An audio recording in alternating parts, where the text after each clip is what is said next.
श्री गजानन जय श्रीमन्नारायण जय आदिशक्ति माता। प्रिय भक्तों, हमारे चैनल पर रोज जेठ मास महात्म्य कथाओं का श्रवण कर रहे हैं।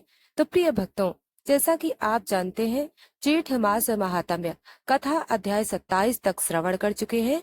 आज आइए जेठ मास महात्म्य कथा अध्याय 28 को श्रवण करते हैं। प्रिय भक्तों, हमारी हर भक्ति वीडियो आप तक पहुँचे, इसके लिए वीडियो को अभी तक लाइक सब्सक्राइब नहीं किया है तो अभी कर ले और बेल आइकन को जरूर दबाएं ताकि हमारी हर भक्ति वीडियो आप तक पहुंचे। जैसा कि आप जानते हैं, आज सोमवार का दिन है, तो सबसे पहले हम श्रवण करेंगे सोमवार की व्रत कथा। ज्येष्ठ का महीना, तपती दोपहरी और एक स्त्री की भक्ति जो माता को पुकारती है। यह कथा है एक बहू की, एक माँ की और सोमवार के दिन माता के प्रकट होने की। क्या माता सचमुच भक्त की पुकार सुनती है? आइए सुनते हैं स्कंद पुराण से ली गई यह चमत्कारी सोमवार की व्रत कथा। बहुत समय पहले की बात है। अवंती नगर के पास एक छोटा सा गांव था, देवग्राम। यहीं पर रहती थी एक बहू, सावित्री, जो अपने पति धर्म और सास गंगा देवी के साथ छोटे से घर में रहती थी। सावित्री न केवल सुंदर थी बल्कि अत्यंत धर्मपरायण भी थी। उसका नियम था हर सोमवार को माता पार्वती का व्रत रखना और जेठ के महीने में वह गौरी मातेश्वरी की विशेष पूजा करती। सावित्री सुबह 4 बजे उठती, गाय को रोटी देती, तुलसी में जल चढ़ाती और फिर कुआं से जल भरकर स्नान कर मंदिर में माँ पार्वती का दीपक जलाती। उस दिन उसकी सास ने कहा, बहू, ये जेठ का महीना है, गर्मी बहुत है, शरीर को मत तपाओ, व्रत मत रखा करो। पर सावित्री मुस्कुराई, माँ जी, जिस दिन मैं माता के व्रत से दूर रहूं, उस दिन तो मुझे जीना ही व्यर्थ लगे। सावित्री ने माता को दूध, शक्कर और चावल से बनी खीर चढ़ाई। फिर गांव की प्यासी औरतों को ठंडा जल पिलाया। वह कहती, जेठ के सोमवार को यदि कोई किसी प्यासे को जल दे तो माता उसकी हर विनती सुनती है। अगले सोमवार के दिन पहले उसकी सास गंगा देवी अचानक बेहोश होकर गिर पड़ी। वैद्य आए और बोले, बहू, अब ज्यादा समय नहीं है, शरीर में बल नहीं बचा, तेरी सास दो दिन से ऊपर नहीं जिएंगी। गांव में रोष छा गया। सावित्री ने माता के चरणों में रो रो कर पुकारा, हे माता गौरी, आप स्त्री हैं, माँ हैं, कृपया आप मेरी पुकार नहीं सुनेंगी तो कौन सुनेगा। सावित्री रात में माता के मंदिर में अकेली रही। वहां उसने व्रत की कथा सुनी और एक दिया जलाया जो बिना घी के भी जल रहा था। अचानक सावित्री के अंदर चरणों की आवाज आई। वहां कोई नहीं था, लेकिन मंदिर की मूर्ति मुस्कुरा रही थी। सावित्री घबरा गई, पर उसका विश्वास अडिग था। अचानक मंदिर में एक वृद्धा आई, फटे वस्त्र, कांपता शरीर। उसने कहा, बहू, मुझे भूख लगी है, प्यास लगी है, क्या तेरा व्रत इस वृद्धा के लिए भी है? सावित्री ने बिना एक क्षण रुके उसे खीर दी, जल दिया और अपने वस्त्र से हवा दी। वृद्धा बोली, तेरी सास जीवित रहेगी, तूने परीक्षा पास कर ली है। जैसे ही वृद्धा गई, मंदिर के दीप और पुष्प स्वतः हिलने लगे। सावित्री जब घर लौटी तो गंगा देवी बैठी थीं, पूर्ण स्वस्थ।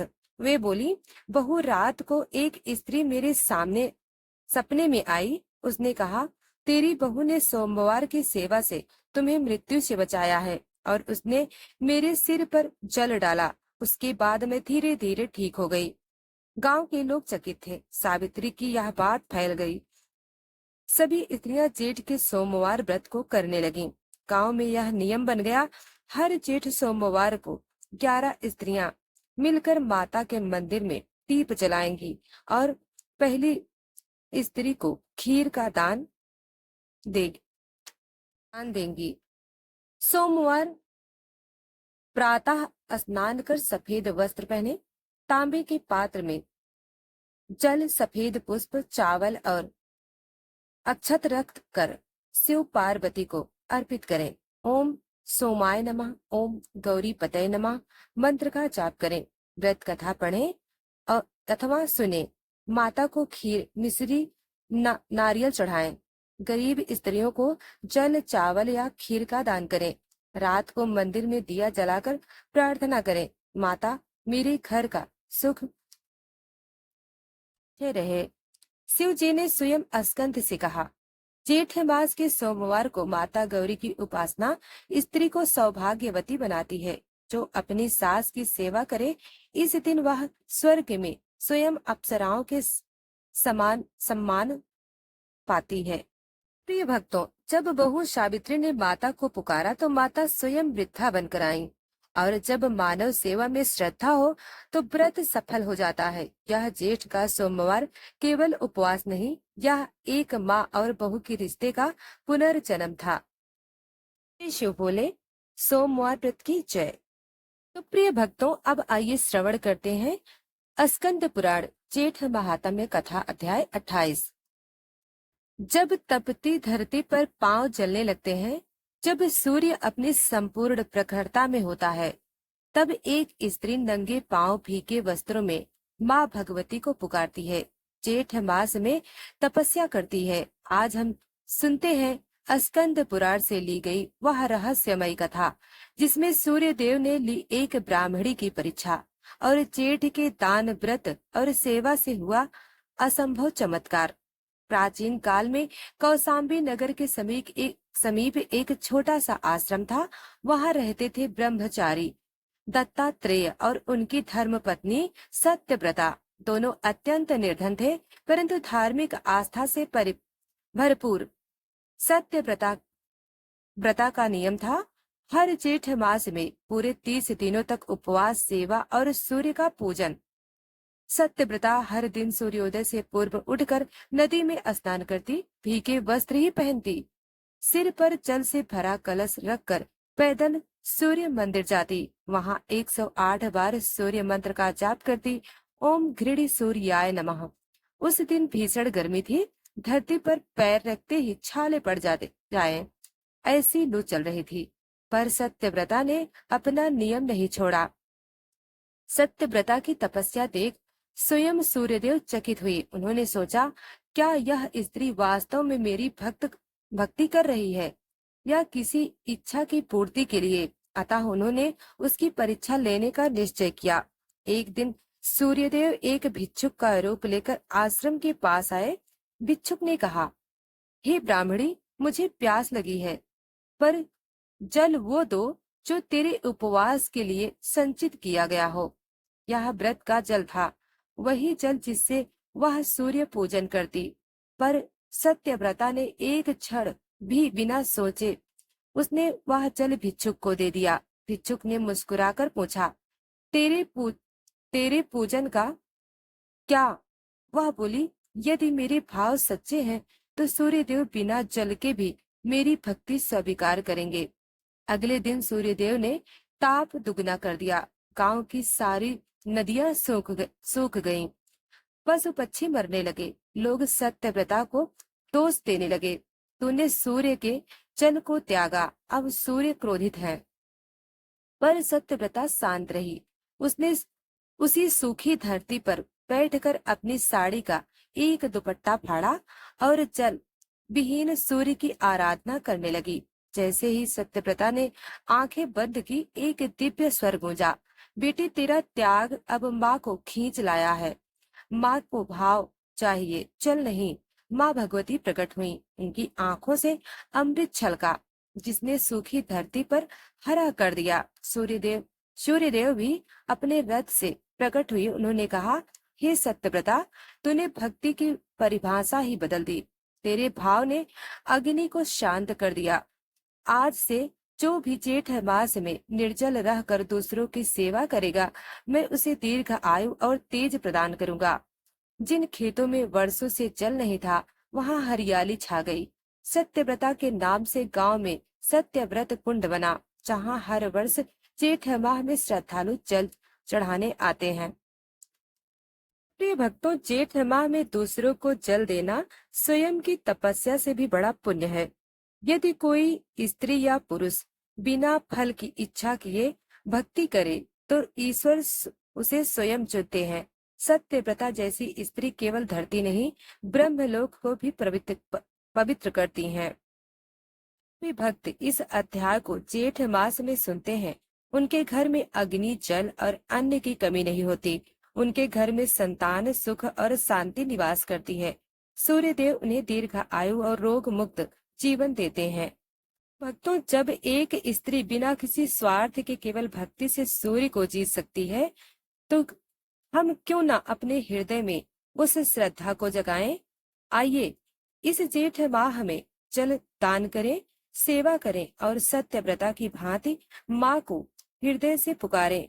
जय माँ भगवती, जय सूर्य नारायण, जय ज्येष्ठ महात्म्य। प्रिय भक्तों, अब आइए श्रवण करते हैं जेठ मास की महिमा को। जब नारद मुनि ने महादेव से पूछा, तब भगवान शिव ने अत्यंत रहस्यपूर्ण और तपस्वियों की कल्याणकारी कथा सुनाई, जो अध्याय 28 में वर्णित है। यह कथा ब्राह्मण जलदान और उपासना से जुड़ी है। श्री महादेव उपवाच जेठी मासी तपस्विन्या ब्रह्मांडाया पावनम व्रतम या कृत्वा सर्व पापेभ्यः मुक्ति याति सुदुर्लभाम। अर्थात जेठ मास में एक ब्राह्मणी द्वारा किए गए व्रत ने उसे समस्त पापों से मुक्त कर दिया। एक बार काशी नगरी के समीप एक तपस्वी ब्राह्मण दंपत्ति रहते थे। नाम था ब्राह्मण सुधर्मा, ब्राह्मणी धर्मव्रता। धर्मव्रता अत्यंत पतिव्रता, शुद्ध और व्रतशील थी। उसने जेठ मास में व्रत रखने का संकल्प लिया, जो न केवल उपवास और नियमों का पालन था, बल्कि प्रत्येक दिन एक प्यासे यात्री को जल पिलाना, यही उसका संकल्प था। धर्मव्रता ने सप्तम व्रत आरंभ किया। इस व्रत में हर दिन सूर्योदय से पहले स्नान, तांबे के पात्र में शुद्ध जल भरकर ओम घृण सूर्याय नमः का 108 बार जाप, ब्राह्मणों को जलदान। जेठ माह की भीषण गर्मी में भी वह अपने व्रत पर अडिग रही।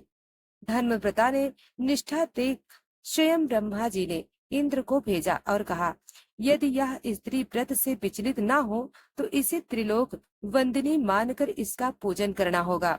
इंद्र एक वृद्ध रूप में आ गया और ब्राह्मणी से कहा, हे देवी, मैं अत्यंत प्यासा हूँ, पर मेरा धर्म है मैं केवल छाया युक्त जल पीता हूँ। यह धूप में रखा हुआ जल मुझे स्वीकार नहीं।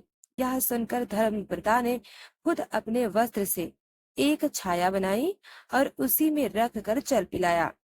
तत्क्षण इंद्र अपने वास्तविक रूप में प्रकट हो गए और कहा, हे व्रतानुष्ठात्री, तेरी तपस्या से स्वर्ग को कपा दिया है।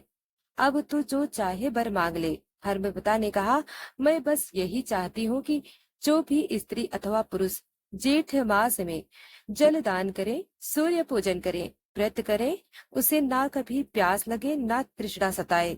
इसी क्षण आकाशवाणी हुई, एवं भवतु तौ व्रतेन सतुष्टा वयम। ऐसा ही होगा, हम सभी तेरे व्रत से प्रसन्न हैं। या पठेच्छु ऋयाद्वापि जेठे मासी विशेषता सा याति परमाम सिद्धि न तृष्णा चायते क्वचित। अर्थात जो व्यक्ति जेठ मास में इस अध्याय को पढ़े अथवा सुने, वह कभी तृष्णा, प्यास या इच्छा से पीड़ित नहीं होता, उसे परम सिद्धि प्राप्त होती है। भगवान शिव कहते हैं, इस कथा को मैं स्वयं पार्वती को सुनाता हूँ। जो इसे भक्ति भाव से श्रवण करता है, वह मेरे सानिध्य को प्राप्त करता है। व्रत में निष्ठा का बल, चाहे कैसी भी कठिनाई हो, तप और निष्ठा हमेशा फल देती है। जेठ मास का महत्व, यह मास केवल गर्मी नहीं बल्कि पुण्य का स्रोत है। जलदान और सूर्य पूजा, इससे जन्म जन्मांतर की प्यास और तृष्णा मिटती है। स्त्रियों की तपस्या की महिमा, ब्रह्मा विष्णु महेश तक उन पर प्रसन्न हो जाते हैं।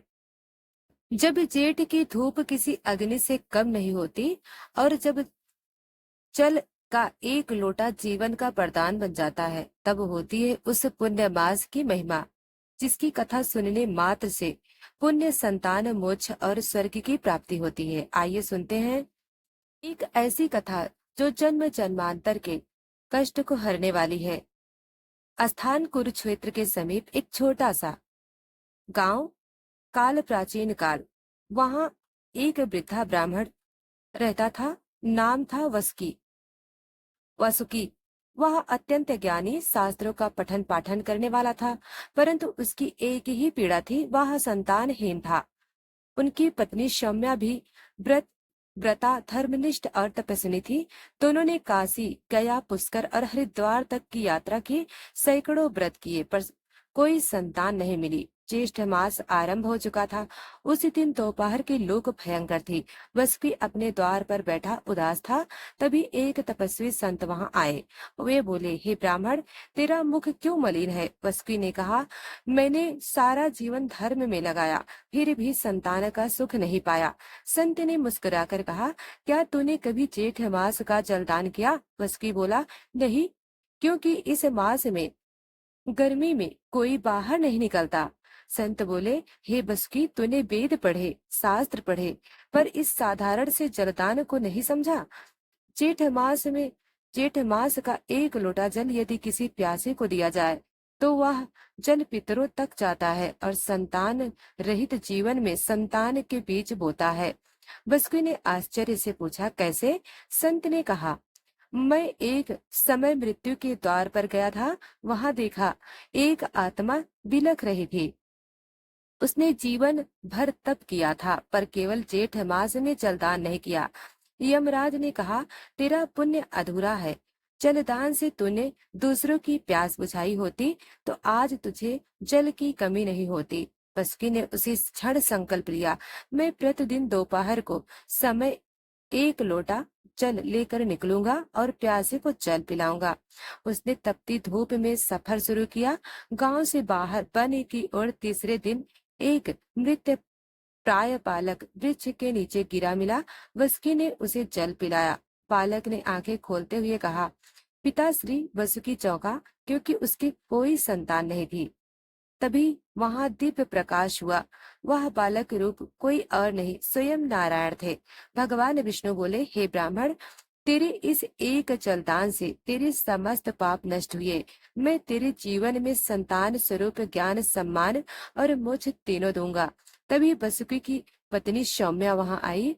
उसे गर्भ का आभास हुआ। शिव जी कहते हैं, जो पुरुष या स्त्री जेठ मास में जलदान, व्रत और तप से दूसरों की सेवा करता है, वह बिना संतान के भी संतान सुख को प्राप्त करता है। स्वर्ग के द्वार उसके लिए स्वतः खुल जाता है। श्रवणम पाठनम चय या कुर्यात श्रद्धा यानि त्वः संतानम लभते नित्या मोक्षम च गच्छति ध्रुवम। जो व्यक्ति इस अध्याय को श्रद्धा से पढ़े अथवा सुने, वह संतान सुख, पुण्य और अंत में मोक्ष प्राप्त करता है। कभी कभी जीवन की सबसे बड़ी इच्छाएं पूरी होती हैं एक लोटे जल से, एक प्यासे की सेवा से और एक तपस्वी के आशीर्वाद से। जेठ मास हमें यह सिखाता है, धूप चाहे जितनी हो, जलदान से स्वर्ग हो सकता है। प्रिय भक्तों, यह कथा समाप्त हुई। हम अगला अध्याय कल सुनाएंगे। वीडियो को लाइक सब्सक्राइब नहीं किया है तो अभी कर ले। धन्यवाद।